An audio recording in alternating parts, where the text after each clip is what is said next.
Welcome to another episode of Spiritually Powered Horsemanship, where Cindy and Laura, two very different women from two very different backgrounds, share how they are alchemizing hearts and horses for a deeper connection with life.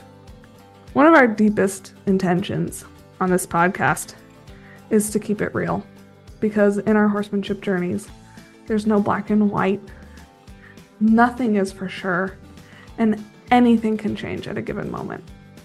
So in that, we're always going to share with you our intention for an episode, but Cindy and I are pretty good at calling each other forward and exploring something out of left field when we see that that person needs that support. And we're going to take you along on that journey. So if it happens and we take a right turn and end up somewhere else, we trust that it was meant to be. As you listen to this episode, if you're finding yourself having an aha, a new awareness, or just really enjoying the conversation, please leave us a 5-star review on wherever you're listening to us. This is the best thing that you can do to help us get this podcast into the ears of more passionate horse people. We are finally getting some beautiful weather, and people are going places and doing things with their horses after icky old winter, which is wonderful. And the other day I saw an almost disaster at my barn with a truck and trailer, and I immediately texted Cindy and I said, we need to do a horse trailer safety awareness and empowerment episode on the podcast. So that is what we're going to be doing today. We're going to have basic maintenance and things to know about your rig. You do not have to be a mechanical expert to be able to hone your awareness and notice a problem coming before it strands you on the side of the road if you know basic things to look for. So this episode isn't going to turn you into a mechanical genius. I do not expect you to go out and get greasy and dirty if you don't want to. I certainly don't do my own maintenance on my trailer. I have a wonderful husband who does it for me. And if he didn't, I'd be super happy to pay somebody else to do it. But I also grew up with a dad who hauled, and he knew everything I needed to know. And he really empowered me to be confident driving a 25-year-old rig and knowing what I need to look for and when problems are arising so I can catch them first. And that is a huge part of asking our equine family members to go places with us, is to make sure that we get there safely. I agree 100%. How do we learn about all this safety check stuff? Well, I went ahead and made a huge list of all the things that we do on our rig over the course of a year. I split it into things just to know about your rig so that when you are realizing, oh, I gotta go tomorrow and that tire looks low. Well, what PSI do I need to blow it up to? So when you say rig, what does that mean? That's my truck and my trailer. Okay. Well, I call it the same thing. My Okay. rig is my truck and trailer. But for people who are new to this, I want to make sure that the rig isn't the trailer or just the truck, it's the combo. Yes. And I think a lot of people, they get their truck and their trailer and it's scary. Very. And instead of pausing and taking the time to learn it and know it, they kind of just start doing it because they're like, well, I just got to rip off the Band-Aid. And so this is a huge part of our empowerment and our awareness is we want you to slow down and learn the very basics about your unique truck and trailer. So the University of YouTube is going to be your best friend. We're just going to tell you what you need to find on the University of YouTube. And a big one that I really want to draw people's attention to is your vehicle's towing capacity is not the be all and end all of what you can tow.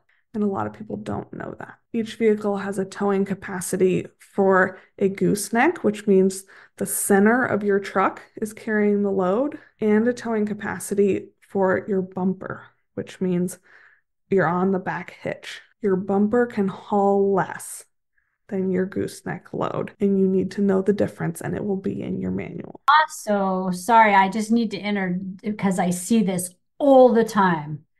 You also need to make sure that your vehicle is can even tow something as big as a trailer with 1,000 to 2.5, 3,000 pounds in it. I have seen little vehicles pulling big horse trailers and they start to go up a hill and they stop at the light and their whole rig starts sliding backwards. Yes. And we're going to go even into more detail here because your hitch and your ball also have a weight rating. And the weakest link is what you can tow. So you can have the beefiest truck in all the world, but if you bought the wrong hitch, it doesn't matter. Exactly. So you need to know, how much does my empty trailer weigh? How much does my loaded trailer weigh?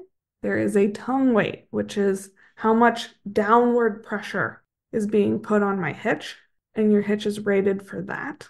And it's rated for forward and backward, and that's your towing capacity. And your weakest link is where it's going to fail. And so you need to know those numbers for your individual situation and make sure that you're not exceeding them. And how do they find those numbers? A lot of it is engraved on it. All of your capacities are going to be in your manuals for your trailer and your truck. I bought a used trailer that Yeah. didn't come with anything. You're going to look it up online. Most of the manuals are available for free. If not, they're $10. And my trailer has a little metal plate on it that has all that information. And I bought that trailer in 2000. So I'm sure that they're even more fancier now. Yeah, and mine, all the ink has come out of it in the sun, so it's hard to see. But my very smart husband grabs some dirt off the ground and he rubs it in the crevices, and then he can see what Oh, the numbers say when he needs to.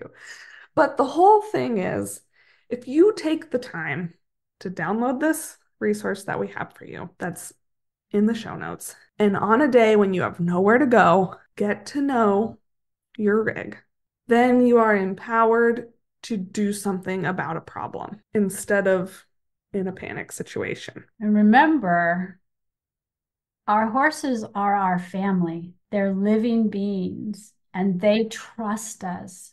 When we put them in that moving box, which is like a cave, they are literally putting their lives in our hands. We have to know this stuff. Just like if we were putting a baby in a car seat, Yeah. we have to know this for them. Yeah, especially when we're going for fun. You know, if you're having a medical emergency or there's a fire coming down on top of you, I would put my horse in some shady truck and trailer situations to save her life. But if I'm going for fun somewhere, I'm not taking any chances because that's sickening to think that something could happen. And where we are, in the summer, it's very hot. And so just being stranded on the side of the road for a few hours could put her in a situation that I would never want to put her in. So I'm careful to keep an eye on my truck. I was talking to a woman who's in a big horsemanship group a couple weeks ago, and she was saying, "Did you know that you could be driving your truck, and just because your truck has a towing package doesn't mean that your truck is talking to your trailer?" And I said, "Oh yeah, I did know that." But I realized a lot of people don't, because people don't go out and feel what it feels like when their trailer is braking versus when it isn't. And so she'd bought a brand new truck and bought a brand new trailer and hooked them together and was driving around and thought that her trailer and her truck were talking to each other, but her trailer brakes were never activating. And it turns out in this horsemanship group that she was in, 50% of the people were doing the same thing. So, Cindy, how do I know if my trailer brakes are activating? Well, for me, I have this little brake pad inside my trailer. I mean, inside my truck. So when I step on it, that light comes on. And you should be able to feel your You feel a little, not much, but you can feel your trailer actually initiating the brakes. It's a tiny little pull. And if you have your brake lever set too hard and you press on your brakes, that thing will just like boom.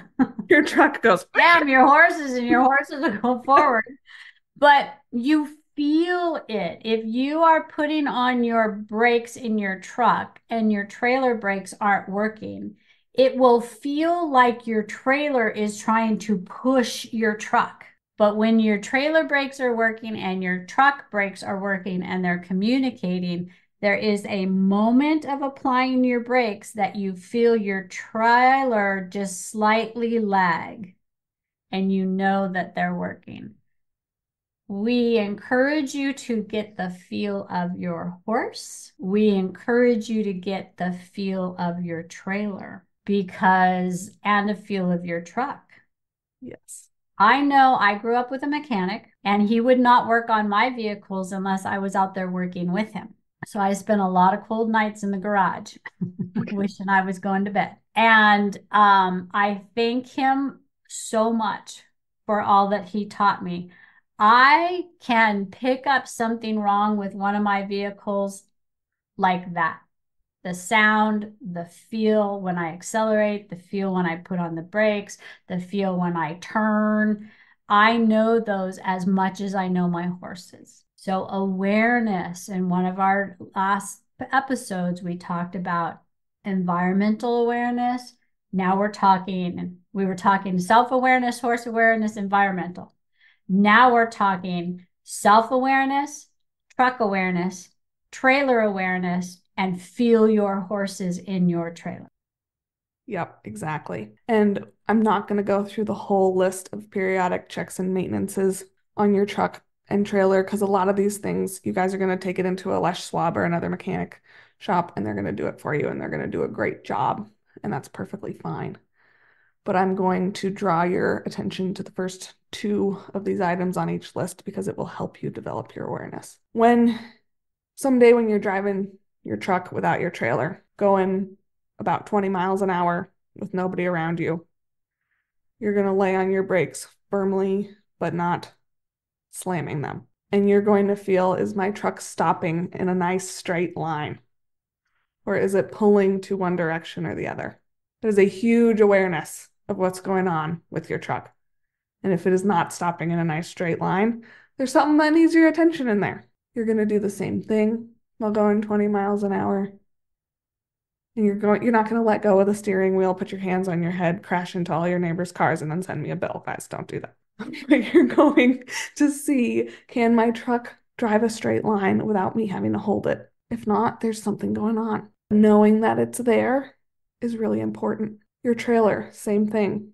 If you lay on your brakes on your truck, does your trailer come to a nice clean stop behind you? Or is it cocking out to one side or the other and swerving and fishtailing? That's horrible for your horses and potentially very dangerous. And when you're driving, is your trailer tracking straight behind you? Or is it like a little puppy that can't drive a straight line and it's boop, boop, boop, boop, boop, boop, boop. Those are things that you will feel when you develop your feel. And they're things when if caught early, they're cheap and easy to fix usually. And if not caught early, you have a problem.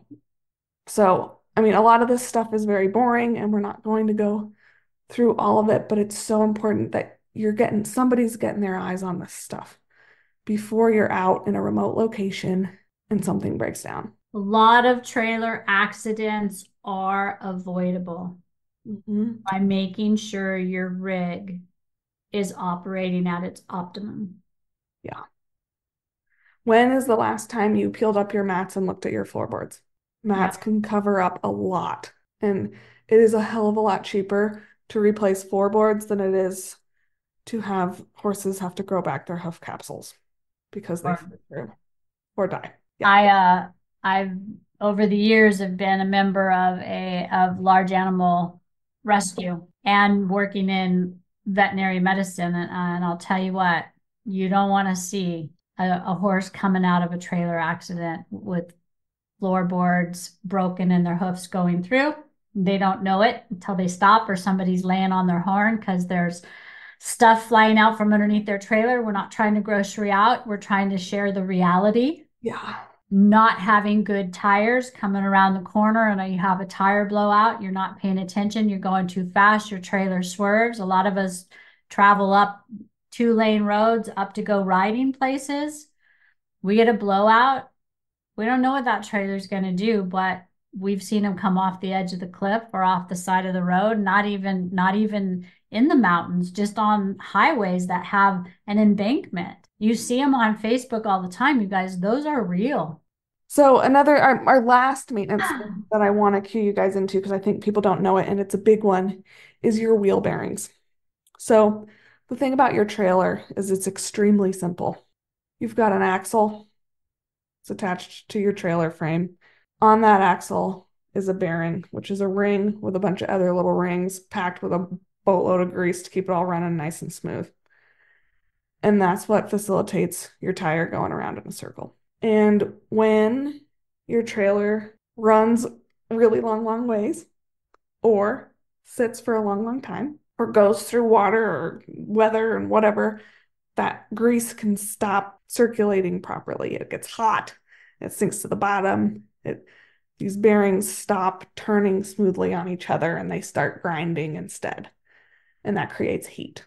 And you can go a long time without realizing. And if you don't realize, all of a sudden, your tire has blown off your trailer and is passing you on the highway. Or you are having a blowout, even though you're like, oh, I've been checking my tread and I don't have sun damage. My tires look good. And I just had a big blowout and I don't know why. And that is because you aren't servicing your wheel bearings. Something happened in there. The bearing itself got damaged. The grease was not circulating properly. You got hot and it went bam. And people don't even know that that's there.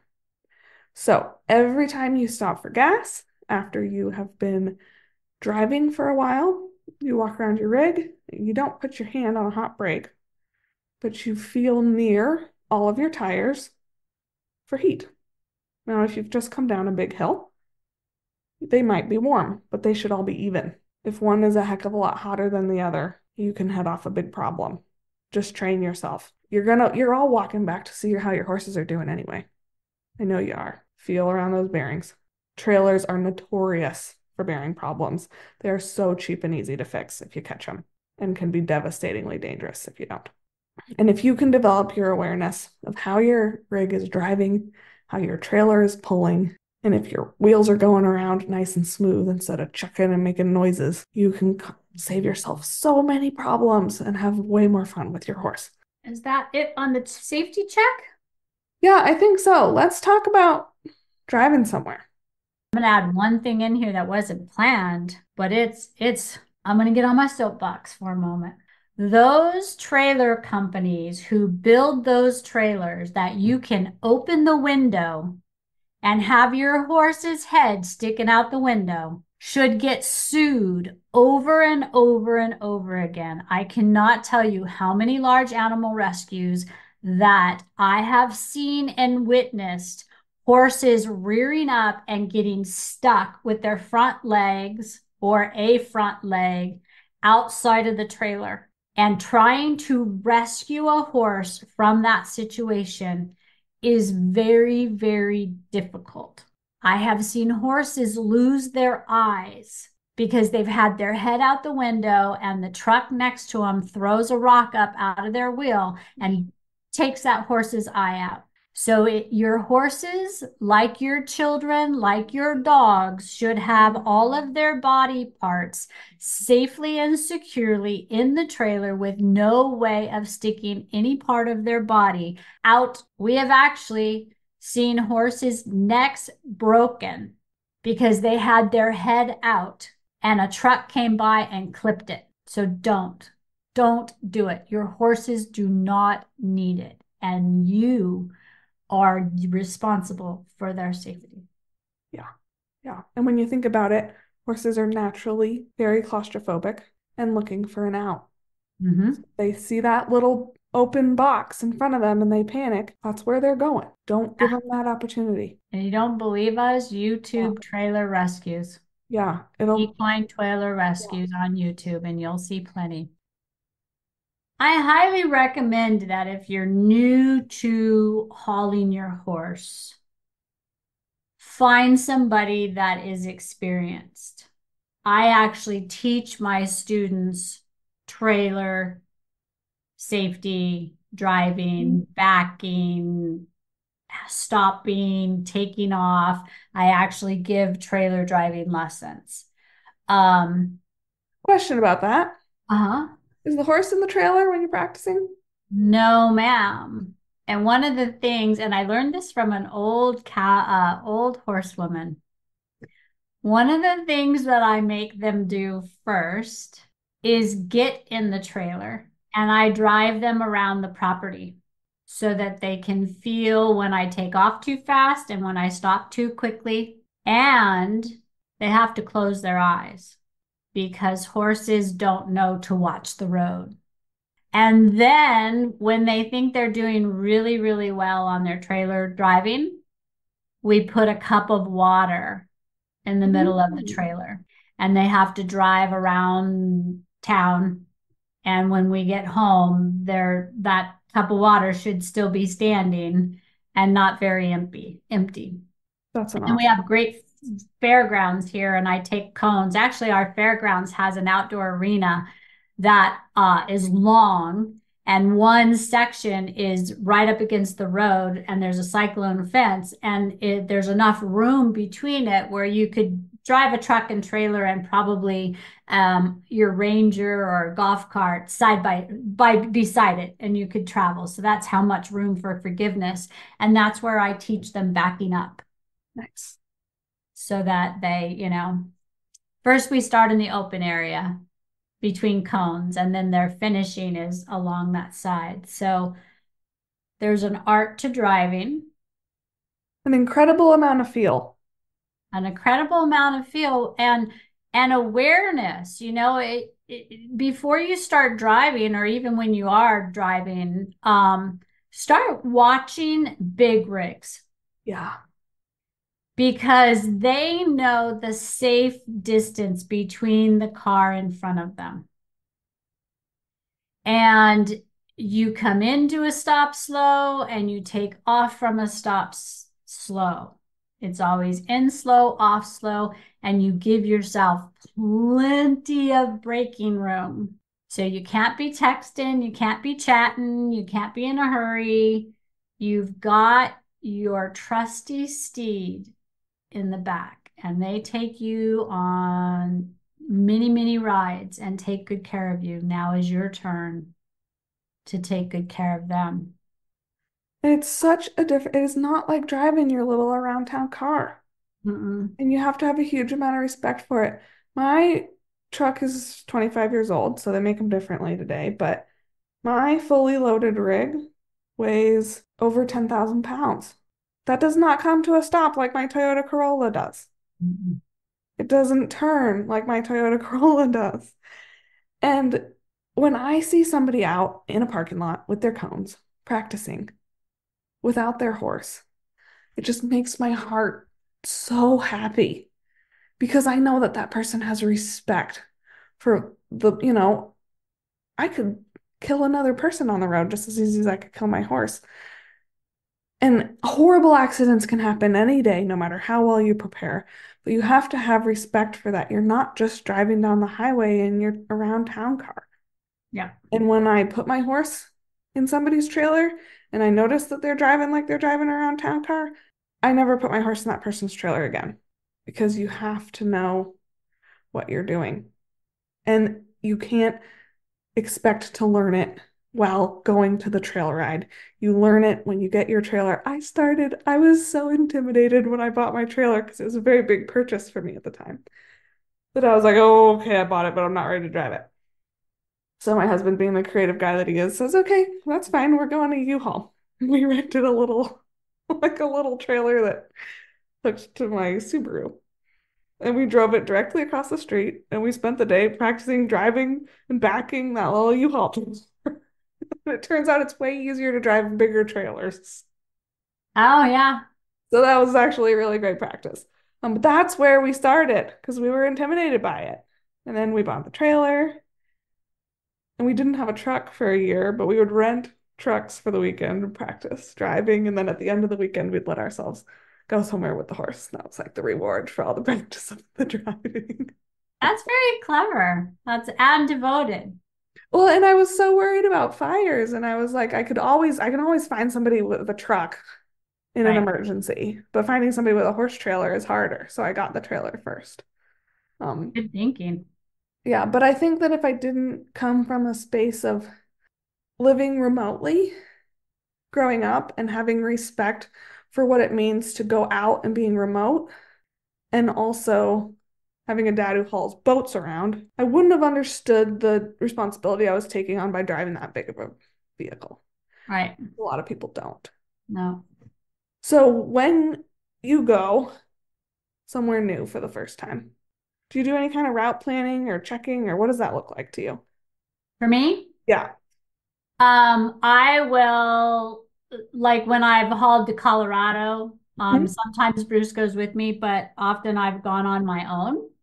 And we plan way in advance where we're going, what's the best route to go. And the way that I make that decision is what's the straightest Yeah. and where's the rest stops and where's the gas stations. And if I'm hauling that far of a distance, I want to know where are the horse motels Hmm. or fairgrounds because my horses, I will not I travel 2 hours and stop for 20 minutes.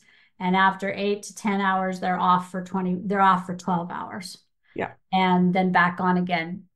So I always know where I'm going, even if I'm going around town or going to come visit you or somewhere like that.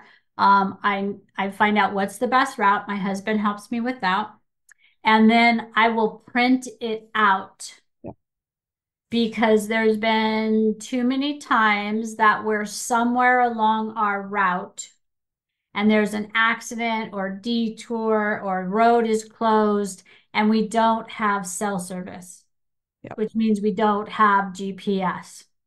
And we all think GPS is great, but let me tell you, there's times that GPS is gone. And if that's your only route, you don't know where you're going until it comes back. So we have a hard copy printed out and we have it in our GPS.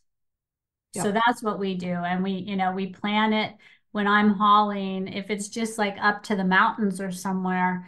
If it's I live, and we both actually live near the Sierra Mountains. Yeah. We live on opposite sides of the Sierra Mountains, and I love to ride high country. And so if I'm going somewhere in the high country to a trail that I've never been to, I won't go. I only go with somebody who has driven up there and ridden up there a lot for my very first time. Because I have this horrible fear of following the directions that somebody told me to do and getting myself in a pickle down, oh, take the third dirt road on the right-hand side after the third gate on the main road. I mean, those are the directions, right? All right. So you count the roads and you take the wrong road, or that road's been washed out and you drive down this dirt road and you can't turn around and you can't go forward and what do you do? And you don't have cell service because you're in the mountain. So Right. very, very over cautious when I'm going new places. What about you? Me too. I do exactly what you do. I'm gonna add in, I look at my key turns when it would be like that would be a bad one to miss. And I know what my move is gonna be if I miss it. And I study Ooh, like when I go to your house. If I know if I miss that first truckie up exit, I can take the next one and how that changes my route. I love that. And when I'm going to somewhere remote like that, I look at the satellite view on Google Maps and I know, okay, if I miss the third driveway, is there something ahead of me where I can turn around? If there isn't, as long as it's remote enough that I'm not going to get rear-ended by someone crazy coming up behind me, I will stop my truck before I make the turn, put my emergency flashers on, get out, walk down the road, make sure it's what I think it's going to be, and then come back. Because when you're in the forest on a little fire road, there's no turning around. Right. There's so valuable to get out of your rig when you're in dicey situations. If I'm backing up by myself, there's nobody back there and I have to hit between two trees and then not drop off a ledge behind me or whatever. I mean, that doesn't make any sense because I'm not going to unload my horse on a ledge, but we'll pretend. I'm getting out 20 times if I have to, but I'm not going to mess it up. There's no shame in checking and being safe. I get out a lot before Yeah. I park and before I go into areas. And, I am directionally challenged. And I get turned around really easy. So my husband has gotten really good at making very clear.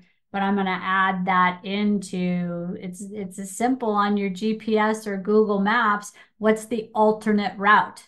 Yeah. So if you miss, I love that suggestion, Laura. If I miss this exit, what's my next option? Because yeah, it's bad enough when you're just in your car. And so while we're talking about that, there's things that I do as well is I make sure my horses travel with hay. Mm-hmm. That's for their digestive tract and preventative of ulcers, but I also travel with a 5 gallon bucket of water. So Yes. I get Bugzo, which is 5 gallons, and I fill it up with water. And I carry molasses, a jar of molasses. And so if we get stranded on the road, stranded anywhere, my horse starts colicking, I got my things. My rig always has a first aid kit in it, Mhm. and it is always up to date. Those things that expire are always up to date. So this time of the year, I'm pulling out all my first aid kits and updating all of the things. And I always have a first aid kit in my trailer that's got human and horse and dog because I travel with my dogs. That'll be another episode. We're going to dive deep into first aid kits Yep, that's a good idea. and plenty of water and food for yourself. And if you have your dog, the same thing, because if you're out traveling and you get stuck, you need to have these basic needs. Absolutely. And I'm gonna in our packing list on our resource that we're sharing with you this episode, we also have some basic get yourself out of a jam truck and trailer maintenance things. Something I put on there that I want to draw attention to is a 3 foot pipe for leverage because I know a lot of people listening to this podcast are women who aren't necessarily all that big. And if your truck is serviced by a mechanic shop that's putting your lug nuts of your tires on with an impact driver, that might be very hard to get those suckers loose if you end up with a flat. Have I got on my soapbox about you need to be able to change a flat yet? No, no. Okay, up I go. If you are driving your horse into a remote location, you have to know how to change a tire. You have to. That is the worst reason to get stranded because it's not hard. Like Cindy, my dad, growing up in Alaska, we went from the studded tires to the not studded tires every season. And my dad drew so much pleasure from making me quote unquote practice for, a solid decade twice a year.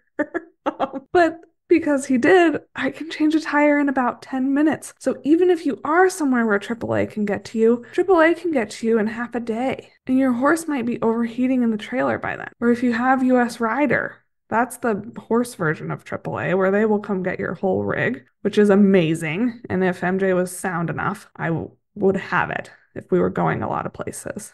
It's apparently extremely affordable. But even those guys, they take some time to get to you, especially if you're going remote. If you can just get that tire off, get the new one on, and be on your way in 10 minutes, you went from the worst day of your life to a minor inconvenience. And it's so nice. And so that 3 foot pipe for leverage is to put over your tire iron so that you can get that lug nut off that was put on by a big piece of machinery by a big macho dude who was just ratcheting it on really hard and not paying attention. Because that's the worst is when you can't get the tire off or you can't get the lugs off. And you're like, I know how to do this, but I can't physically do it.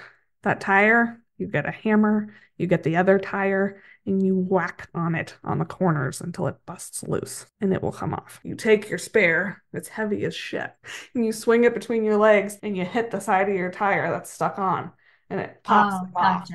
Don't put a big dent in your truck and come for me. Those are the things, that's the very basic of I'm in a remote location with my horse and we're stuck. We don't have cell phone service. You can get that tire off, get your new one on, and be on your way. And you have to be able to do that if you're taking your best friend out into the woods for fun. And in the list that we are going to make available in the podcast notes, we're also going to include a item and we're going to pick a random company that has it like Valley Vet or somebody. that has this really great trailer tire ramp that you drive the good tire up onto so that it elevates your trailer just enough that you can take that tire off and not jack it up, because you do not want to take your horses out in an emergency situation unless they are at jeopardy of hurting themselves or being hurt in that trailer. Otherwise, the safest place for them to be, you're stranded, your radiator blew, you can't get your tire off, whatever. The safest place for your horse is in that trailer. Don't jack your trailer up with your horses in it. Yeah. Get one of these $75 ramps that actually rides in the tack room of my trailer. It's been there since 2000.